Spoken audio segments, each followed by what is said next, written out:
Hello and welcome to this edition of the Intermodal Logistics Podcast. I'm Kevin Baxter, joined by my co-host, Shelli Austin, InTek Logistics President. Hey, Shelli. Hi, Kevin. Also, judge of the case competition. Absolutely. I guess we should mention that too. Yeah.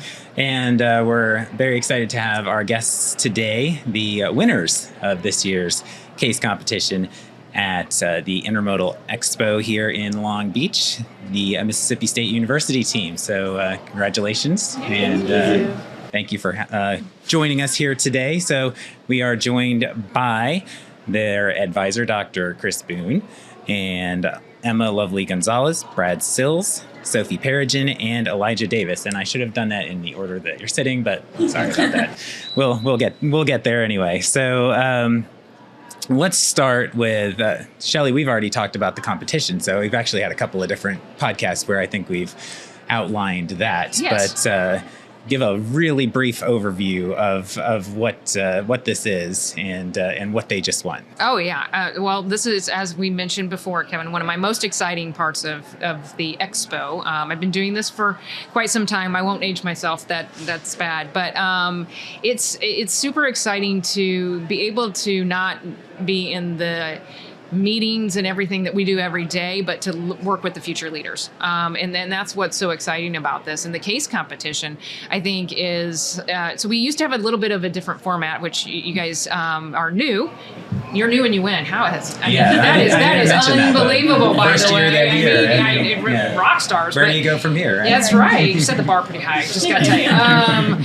But, you know, we used to have a little bit more time. And now you're dealing with real world scenarios. Like, we don't have time. Like, everything changes in our industry, and we don't have time to sit there and ponder on what the solution is going to be. We have to make quick decisions. And that's what I think we have kind of put this case competition into. You start and you get 5 hours for this, what I consider to, I mean, I'm really glad I didn't have to do the case this year. It was complex. But you have 5 hours to figure it out, work as a team. And I think that's important as well, right? Because there's no I in anything that we do or in this industry. Except intermodal. Kevin, I was going along so well, and you got me really good on that one. My goodness. Sorry. Okay, so on the pronoun side of things, and so teamwork is really important, and I think that's what really rises people above, right? So these guys just get like 5 hours to solve the world's problems, and then if that's not bad enough, then they have to present in front of all these scary people. And so, the panel of judges can be pretty intimidating, and I think that it's just super exciting to see the folks that we're going to have in our industry here soon and doing so much better things than what we're doing today. And it's going to be exciting. So that's my little quick rundown on the case competition. All right, great. So we had 12 schools this year, right? Oh, my goodness. Yeah. That was a lot. Yeah. So we'll kind of go around. So Sophie, first of all, tell us a little bit about what the actual case was and sort of how you went about solving it. Yeah, absolutely. Obviously, this is our first year, so we didn't really know what we were coming into. We had done a little preemptive meetings, just trying to figure out what our team balance looked like and how we were going to divvy up the work, how we were going to approach that 5-hour approach for the case itself. So with the case, we kind of went in and we spent a good 30 minutes to an hour really just reading through the case, trying to soak it all in. Each of us had key strengths that we wanted to look for to make sure that we pulled it out of the case. That way, moving forward, we didn't have any loose ends that weren't tied up, and we could move forward with a more open approach on that. So we really took the time to read deep into it and really pull out those key aspects of the case competition to put into our presentation. So, Brad, did you have kind of a strategy coming into this of how you were going to tackle it then? Yeah, we had looked at a few of Larry Gross's former cases he's produced and kind of found a common theme to all of them where there's a quantitative and a qualitative aspect. And knowing we had 5 hours, we wanted to set aside, kind of block our time off. So we gave ourselves 30 minutes silent reading, taking notes, just learning they can about the case, 30 minutes, just discuss the case. Pick apart everything line by line, word by word, really find what we felt was the closest to the truth instead of having to make as little assumptions as possible. And we had kind of decided preemptively that I would take more of the quantitative aspects out of stuff, while Sophie and the rest of them could do some of the more qualitative side of stuff. So Emma, you might not want to think about the case anymore now that you spent so much time like buried in it. But tell the folks a little bit about what the actual case was that you were solving. So we kind of had to look up some definitions and some terms, and so we had to do like the number of steps and moves within the port. And so we had to calculate that, and Brad did an excellent job of calculating that. And we also had to like come up with our own solution and look at the other solutions that were produced within the case. And so we had to figure out what was the best solution and how do we present that solution to the judges. So Elijah, when you prepare for this, did it kind of mirror what you were expecting, or what was different about the expectations versus the reality of actually doing the competition? I think when we first sat down and saw a 14-page PDF, we were a little taken aback. But once we really started getting into it, like Brad said, we had the quantitative, qualitative strategy, and that worked pretty well for us. And then, in logistics, there are always going to be terms you might not know, or like certain metrics you might not be familiar with, but combined, we've all been at different internships, we've all had different experiences, so we really discussed a lot and tried to make, again, the best assumptions and decisions we could to really get to what the case was asking and what we should present. So, Dr. Boone, how did you get the program out here? Well, how did you identify this as a place to come, and what drew you to it? Yeah, well, one, I'm just super proud of watching them, not only at the case competition, but watching them now as they articulate that. And so, I got to start with that. Right? Yeah. I'm super proud of them, super proud of the school. And so, Mississippi State's had a transportation-oriented program since the 1950s. But it was only because of some really interested and supportive alumni that we started a standalone major in 2021. So we're actually a relatively very new supply chain program, and this is our first visit to IANA. So we just became a scholarship school this year, but we sought that out because we want to thank IANA for creating an opportunity like this that we can get plugged into, because it's these types of experiences that really help our students understand what it takes to be successful in the real world. And so we were seeking out ways to try to create those experiences for our students. And so given our location, given the types of companies we were working with, IANA made perfect sense. And so that's why we sought out the IANA piece of that. I contributed nothing to the case. I didn't even read it because I didn't want to, they were pretty strict, no help. And so, if I don't read it, I can't be any help. And so, but getting them here was pretty much what I contributed. And so, but the scholarship helps us with that, supports that. The IANA and the members provide funding to help us bring a case team out. And so, so it really is, it's a huge thanks to IANA for being that type of partner, and for the members of IANA to support the next generation. And so, because we can't develop the students, we can't create the experiences that you value as an employer without putting them in as realistic situations as we can. And so, like you said, we got 5 hours to figure it out. And so, so to give them a chance to do that under pressure is, I'm very grateful for IANA for giving us that opportunity. So in addition to the competition, then you've had the chance now to see the conference a bit, and maybe walk the exhibit floor. I don't know how busy your schedule has been since then, but obviously we had the presentation this morning. But wanted to get each of your takeaways. So Sophie, first of all, what's been your biggest takeaway from being at an industry event like this? Absolutely. I think the biggest takeaway is the passion that exists. I feel like when you get into supply chain, sometimes it can seem pretty black and white, cut and dry, and coming into this area where it's a safe space for people who are competitors within the industry still come together and share their ideas to forge a better future. I think that's the biggest thing I've taken away from this, is having those opportunities to make a better world together. Sorry, I got chills with that one. it's very good. How about you, Brad? What have you sort of gleaned from this so far? I'll tell you, my biggest takeaway, being first time out here in California, having no really experience in intermodal, is the scale of everything. First of all, didn't know container ships were that big. Didn't know a port could be that long, could bring in that awesome? many containers. Yeah.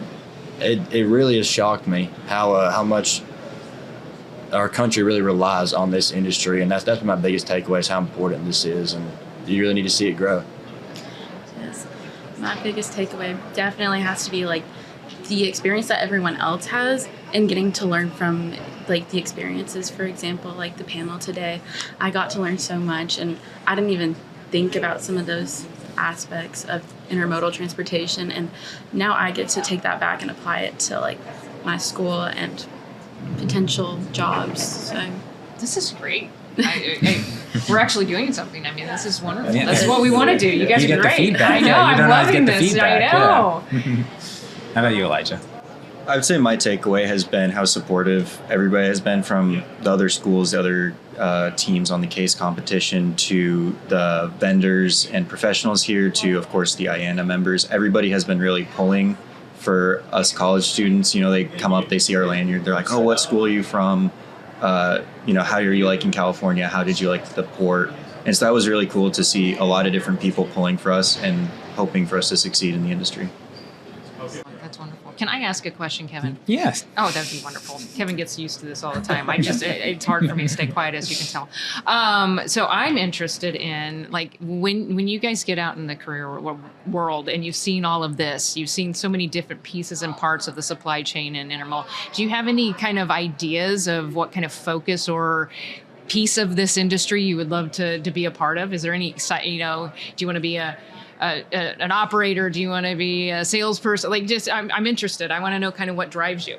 Yeah, absolutely. I've had experience in the transportation industry working for a freight broker and doing some 3PL work on that aspect. And then I just finished up an internship working in a distribution center. So I guess the focus moving forward for myself in the supply chain industry is getting a broader understanding of all of the moving pieces and putting them together. I feel like if you understand the foundational aspects of things, you can create a better, more cohesive team. And so I guess moving forward, I would like to have that more cohesive leadership style where you do project management and things of that nature to really push those new ideas forward rather than letting them just fall by the wayside. Yeah, so I've worked at Walmart for about 4.5 years, and again, another piece of support. My managers in Walmart has been, great about giving me time off and supporting my education. And so I'll be going to corporate after graduation and working in merchandising. And even though that's not directly a transportation job, merchandising has a lot of like bringing in new products and working with suppliers and with the tariffs and sometimes factories change countries and all that. I think the experience here, while I might not immediately be in like a logistics related job, will definitely help me work with my partners who are, and our truck drivers and everybody who actually get the product to our stores. It's definitely a part of our supply chain. That's awesome. Yes. So I also have experience in the trucking industry. I think I want to focus in on a different, I'm interested in maritime. So I would really like to go into that. I worked for a ship repairment company. And so I've gotten to see some aspects of it. So I'd also like to apply the knowledge I've gained from transportation and like trucking and like the knowledge I gained from my other job. I would just like to combine them both and go into maritime. That's wonderful. Yeah. So I also have the same experience when it comes to freight brokerage. I also worked a part-time job for a 3PL company. But as far as my real world experience came from my 2 summer internships where I was primarily procurement and supply chain risk management and cybersecurity focused. Oh, wow. Okay. So this is all new to me. I'm really, really learning a lot about it. I've grown to appreciate the transportation industry a tremendous amount, and also realized one thing is you're always going to need people to work it. It's somebody's got to do it. Yeah. And there's always going to be a job there working somewhere in the transportation industry doing good things. I think that's fascinating. One of the things I always tell everybody is it doesn't matter what piece of it you like. There's always something in transportation and logistics that fits what you enjoy doing. Whether it be you want to do the numbers, accounting. There's logistics and accounting, engineering. There's creating solutions and doing those things, operations, there's management, there's sales, there's always something there, technology, so I just think it's fascinating to hear how each one of those pieces have driven each one of you. Sorry, Kevin. The co-host, you heard me. Well, before we wrap up, then, Dr. Boone, how do people get involved since you won, you get to plug your institution here. So they won. So, everybody won. Yeah. One, just again, thank you to IANA. Thank you for the judges that sat through 12 presentations, 12. And just hopefully they truly understand the impact that it's having. I think we brought other students with us as part of a class. 2 of those students had never flown before. So then you start adding up the experiences and then we're on a ship, on a boat in the harbor yesterday, right? And now we're winning this case competition. And so in terms of our program, I'd say that we encourage students that are interested in experiential-based learning, because that's the kind of the cornerstone and foundation of our program, because we think that's what it takes to develop the students to be successful in the future and the talent that you need. Yes, for your company absolutely. to grow. And so yeah, anyone's interested in learning and experiential learning, and we got really cool cowbells as well down in Starkville, and so it's a great place to live, great place to go to school. We have great students, and so employers are looking for talent. Certainly, we invite you as well to come down and see what's going on in Starkville. Yeah. Well, when you guys get out, if you move to Indy, make sure that you look up InTek, right? I mean, That's where we are. That's right. Yeah, well, we appreciate it. Again, congratulations to all of you, and best of luck in the future as well. Thank you. Thank you. Thanks for having us. And thank you for joining us on this edition of the Intermodal Logistics Podcast. You can rate and review us wherever you get your podcasts. We're available on all the major platforms. Please do comment as well. And you can drop us an email if you'd like at podcast@inteklogistics.com, or visit our website, www.inteklogistics.com, for more about the company. For Shelli Austin, I'm Kevin Baxter. Thanks very much for joining us, and we'll talk to you again next time.